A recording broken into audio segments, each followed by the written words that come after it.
Yesterday you overheard our conversation, didn't you? My eldest son and his wife are returning home for the birth of their child. So I need you to relocate your belongings to the yard. Excuse me, but you can't have kids, and you don't assist with my son's work. The least you could do is clear some space. Besides, I'm paying $10,000 in rent, and this situation is becoming tiresome to manage. I've been living with my mother-in-law, but now she wants me out because my brother-in-law and his wife are returning. With my mother-in-law, brother-in-law, his wife, and my husband all in the house, it's becoming too crowded. I've been trying to keep things running smoothly, but it's turning into a hassle. I'm done pondering about it. All right, I'll leave, but I can't just leave my belongings in the yard. I'll come back later to collect them. You're leaving? Thank you, that's a big help. Ignoring my mother-in-law's protests, I began packing my things and left the house within moments. 7 seconds after stepping out, I reached for my phone and dialed a junk removal service. Once I stopped contemplating, nothing could hinder my actions. I'm Linda, a 40-year-old ed consultant. My husband, Mark, also 40, manages 3 restaurants as a sole proprietor. Despite assumptions due to our age, we're newlyweds. Both workaholics, we tied the knot later in life. Marriage seemed unlikely for me until a chance encounter at a bar altered my perspective. As a regular at Mark's restaurant, we struck up conversations. Over time, our relationship evolved, and we began dating. 2 years later, we married. Moving into Mark's spacious house, which he shared with his 70-year-old mother, seemed practical at first. But living with my mother-in-law soon proved challenging, prompting regrets over my hasty acceptance. Inquiring about the necessity of such a large house, my husband revealed hopes of his older brother returning one day. Consequently, we rented a bigger house, though perhaps too large for our needs. Well, I got married and you came, so I guess it all worked out, I said as my husband unpacked my books, arranging them neatly on the shelf. With a smile, he shared stories about his brother Daniel, who seemed to drift from job to job. Despite Daniel's uncertain path, my husband harbored no ill will towards him. Don't talk about that kid. What if he really comes back? My mother-in-law's voice interrupted, appearing at the doorway, casting a shadow over what would soon be my office. It was evident she held a dim view of him, unlike my husband. It was understandable for a mother to harbor reservations about her eldest son's lack of responsibility. However, I couldn't shake the worry that someday my husband and mother-in-law might clash over Daniel. I'm not too fond of you either, Mom. Come on, we're going to live together now, so stop saying things like that. I intervened, hoping to diffuse any tension. She walked away with a soft padding sound of her slippers. I'm sorry. I'll talk to her, my husband offered. It's okay. I got a similar talk when we met for the wedding. I'll work on building a relationship with your mother as we live together, I assure him, placing a book on the shelf from his paused hands. It seemed my age, 40, was a sore point for my mother-in-law. While not impossible to have children at this age, it presented challenges. Daniel, Mark's elder brother, unmarried and childless, added to her disappointment. In her eyes, I failed to fulfill the traditional wife role, much like Daniel as the eldest son. Despite her initial coldness, our married life began. Her indifference towards me became apparent, but I resolved to build a relationship over time. However, Mark's struggles with his restaurants weighed heavily on my mind. Are you okay with your work? I asked, concerned. It's pretty bad.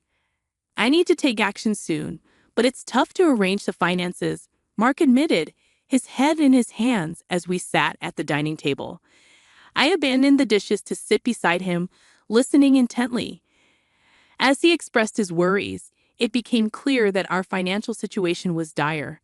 With prices soaring and expenses mounting, closure loomed over another store. You're Mark's wife, but you don't help out at the store. You just do your own job. Can you really say you're fulfilling your role as a wife? My mother-in-law's voice cut through the air from the living room, overhearing our conversation. I pondered what was going through her mind, but she had her own unique perspective. Mark had been navigating the restaurant business for nearly a decade, overcoming numerous obstacles along the way. I had faith that he would overcome this latest challenge as well. However, my harsh words pierced through the air. You, his wife, shouldn't be making that face. Are you trying to feed into his anxiety and make him fail? What a terrible wife. Her voice dripped with spite and venom, while her words stung. I couldn't deny that there was some truth to them. Instead of letting her words discourage me, I chose to take them as motivation to support Mark even more fervently. Flashing a reassuring smile at my worried husband, I resolved to stand by him through thick and thin. A year later, as my mother-in-law had predicted, Mark managed to turn the situation around and avoid closing another store. "See, I told you," I said triumphantly, hoping to prove my worth to my mother-in-law. However, her response was far from supportive. "A stupid wife who can't even trust her husband. Don't drag Mark down." Her words cut deep, but I tried to brush them off, considering it a small victory that Mark's business was thriving. But just when I thought things were balancing out, I received shocking news. Rumors of Mark's affair. My heart sank as I struggled to comprehend what was happening. How could he betray our marriage like this? As I grappled with this devastating revelation, Daniel, Mark's brother, called for him. It seemed Daniel's girlfriend was pregnant, and they were facing financial struggles. They asked if they could move in with us and work at Mark's restaurant. While I mulled over how to confront Mark about the affair, my mother-in-law swooped in, discussing Daniel's situation with him as if I weren't even there. It was a strange turn of events. She used to criticize Daniel for not living up to his responsibilities, yet now she was advocating for him, all for the sake of a grandchild. I couldn't shake the feeling of unease as I watched Mark's troubled expression. It seemed he couldn't refuse his mother's request, even if it meant inviting more complications into our already tumultuous lives. I had hoped that Mark would stand up to his mother, but it seemed like wishful thinking. He kept glancing at me, likely concerned about my reaction. With the worsening relationship with my mother-in-law, Mark's affair, and now the prospect of living with Daniel and his family, the problems kept piling up. Overwhelmed and not knowing where to start, I decided to abandon my thoughts for the day and just go to sleep. The next day, being a holiday, and likely due to extreme mental fatigue, I slept in until late morning. With Mark at work, it was just my mother-in-law and me at home. Dreading what she might say about my late rising, I reluctantly headed to the living room. "You sure slept in. Must be nice to have such leisure," she said, surpassing my expectations. Then she brought up the conversation Mark and I had the day before. "Daniel and his wife are coming back for a maternity leave visit, so move your stuff out to the yard," she said bluntly. I was still groggy from sleep, wondering if she meant for me to live in the yard or to leave the house altogether. "You can't have kids anyway, and you don't help with Mark's work, so you should at least make room for Daniel and his family. We have 2 spare rooms left, so if you leave and your office is free, we can have a bedroom and a nursery for Daniel's family, and a storage room for their stuff. Don't you think the room count and usage are just perfect?" It became clear that she was indeed telling me to leave. Realizing that my mother-in-law now saw no reason for me to be in the house as a wife, since she could see her grandchild, and considering the hefty rent I was paying, I was too tired to deal with it all. Silent with my mother-in-law, the only sound in the living room was the ticking of the clock. "Okay, time to leave," I finally said, having rested my mind. "I've decided it's too much trouble to worry about what happens to Mark, my mother-in-law, Daniel's family, and their future." I chose to leave the house. Without waiting for a response, I started packing my things and left the house. 7 seconds after stepping out the door, I took out my phone and called a junk removal service. My decision, made after stopping my overthinking, couldn't be stopped by anyone. Having left the house, I decided to stay at a hotel for the time being. I had called the junk removal service, but they needed some time to prepare. This worked out as it gave me a chance to clear my head and plan my next move. After leaving, I wanted some time to myself. 2 weeks later, I rented an apartment and started living alone. I hadn't heard from Mark since then. He probably assumed I'd eventually come back. The thought of Mark taking the situation lightly infuriated me. However, today was different. It was the day after his restaurant's day off, and I expected a call from Mark when he visited the restaurant for lunch prep. "Hey, what's going on here? The restaurant is completely empty," Mark exclaimed over the phone. Just as I thought, I chuckled. "Mark, I could explain over the phone, but it would be more efficient if your mom was there too. I'm heading to the house now. Can you come back? You can open the restaurant anyway, right?" Unable to contain my amusement at Mark's reaction, I hung up and started getting ready to leave. Upon arriving at the house, my mother-in-law immediately started yelling at me. It seemed Mark had only explained half of the situation. An unfamiliar couple was in the living room, apparently Daniel and his wife. They looked confused and anxious, not fully understanding the situation or my mother-in-law's extreme anger. "Why would you do such a thing? The restaurant can't operate now," my mother-in-law scolded. "It's my restaurant, so there shouldn't be a problem with me starting the closing process or having the items I bought disposed of by a junk removal service, right?" I countered. "Huh? Your restaurant? What are you talking about? Why don't you explain, Mark? You haven't told your mom, have you?" my mother-in-law questioned. Mark began to explain, looking uncomfortable. Seeing that we were getting nowhere, I decided to clarify. Before turning 40, I was single and working in ad consulting. We didn't have a wedding ceremony, nor did we buy a new house after getting married, so I had saved up quite a bit of money. I lent Mark $200,000 to help turn around his struggling second restaurant branch. $200,000? But you can't just hand over such a large amount of money to your spouse, right? My mother-in-law interjected. "That's why I decided to buy the rights to the second branch and become its owner," I explained. I left most of the management to Mark, so there wasn't much for me to do as the owner. The only change was that Mark shifted his focus from the main branch to the second one for its recovery when Mark's restaurant was in crisis. I felt it was imperative to show my support alongside Mark. It was when my mother-in-law scolded me for not displaying enough trust in my husband that I made the decision to back Mark wholeheartedly. My form of support came in the form of the money I had saved during my single years. "Mark, is this true?" my mother-in-law asked, her tone tinged with disbelief. "Yeah, it's true," Mark confirmed. "She said it was okay if I failed and wasted the $200,000. She gave me the money, but since it was such a large amount, if it was going to fail anyway, she suggested becoming the owner. The plan was to pay back the borrowed $200,000 from the restaurant's earnings, but it was simpler for Linda to become the owner and have the restaurant's income go directly to her. It also meant that she could decide whether to close the restaurant or not. That's a lie. Can something like that really happen? My mother-in-law exclaimed. Understanding her skepticism, I decided to provide some evidence. I spread documents like the business license transfer of rights agreement and lease agreement on the table, proving that I was the owner of the restaurant.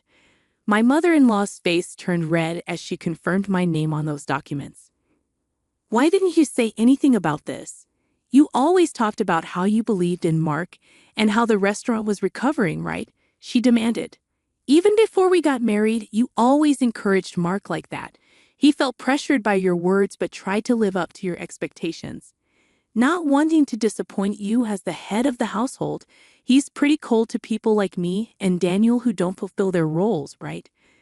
That's why Mark couldn't tell you he borrowed a large sum of money from me. He could have just told me," I explained. "Mom, Linda, I'm sorry. This situation is my fault for not being decisive enough. If I had managed the restaurant well from the start, Linda wouldn't have had to lend me money.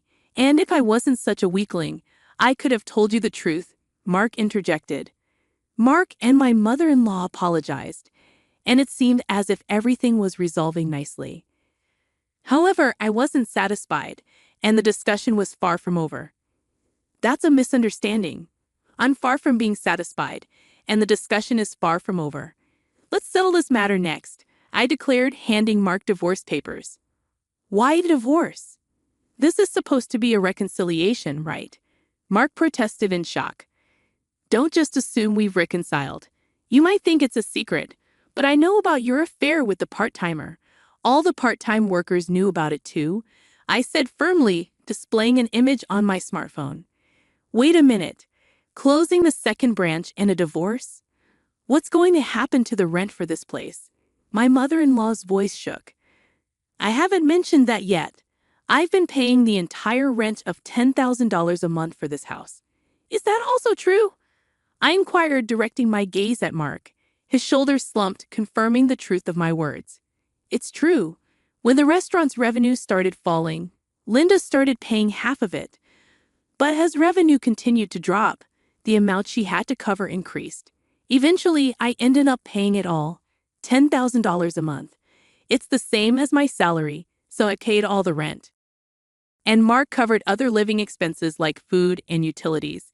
Mark explained, his voice tinged with resignation. So if Mark gets divorced and only has the main restaurant left, obviously living here won't be an option anymore, I stated matter-of-factly. The weight of my words seemed to deflate both Mark and my mother-in-law, as if they had just finished an exhausting boxing match. Daniel and his wife, now somewhat understanding the situation, hesitantly joined the conversation. What does that mean? We came back here and can't live here? Sorry, Daniel, I expressed sympathetically. Right now, I don't have the means to help you with a restaurant or a house. Come on, do something. We're having a baby. At least give me a job, Daniel pleaded desperately. We have enough part-time workers. In fact, we need to cut down on staff costs. Mark will work hard, so just wait a bit longer, I interjected, trying to maintain some sense of order. That's what I'm talking about. Stop saying things like that, Daniel, Mark protested, frustration evident in his voice. As the argument escalated, it became clear that the future was uncertain for everyone involved. Witnessing the brothers dispute over their mother, the mother-child relationship also deteriorated. Now, Mark and his mother were living together reluctantly in a smaller apartment, hardly talking and creating an awkward atmosphere. After the divorce, I first dealt with closing down the restaurant. It was a bit of a hassle, but as the owner, it was my responsibility. However, the fridge, cooking equipment, tables, and chairs I had removed were fairly new, so I managed to sell them at a good price. Adding just a little more money allowed me to finish the restaurant's closure. Though it was a brief period, being a restaurant owner and handling its closure was an experience. I believe these experiences will be useful in my AI consulting work someday. I guess work suits me better than marriage. Convinced of this, I continue to work hard. Today, after the tumultuous events that unfolded, the conclusion of this saga brought a mix of resolution and uncertainty. The revelation of the true ownership of the restaurant, coupled with the exposure of Mark's affair, exposed the fractures in the family. The decision to close the second branch of the restaurant added a layer of financial stress and uncertainty about the future. Despite the apologies, it became clear that reconciling the strained relationships would be a complex and ongoing process. The introduction of divorce papers, a decisive move by Linda, added another layer of complexity to this situation. The betrayal of trust, both in the marriage and the business, became a pivotal point that left the characters grappling with the aftermath. As the fallout extended to Daniel and his family, the once close ties between the brothers strained, revealing the fragility of familial bonds under pressure. The uncertainty about living arrangements and financial stability left everyone involved facing an uncertain future. The emotional toll of the conflicts was palpable, as seen in the strained relationships and the awkward atmosphere that settled over the characters. In the end, the story leaves us with a sense of closure regarding the restaurant's closure and Linda's decision to end her marriage. However, it also leaves many questions unanswered about the characters' futures and whether they can rebuild their lives and relationships after the storm that shook the foundations of their family. The resolution, while bringing some clarity, marks the beginning of a new chapter for each character as they navigate the aftermath of the choices made and the consequences faced.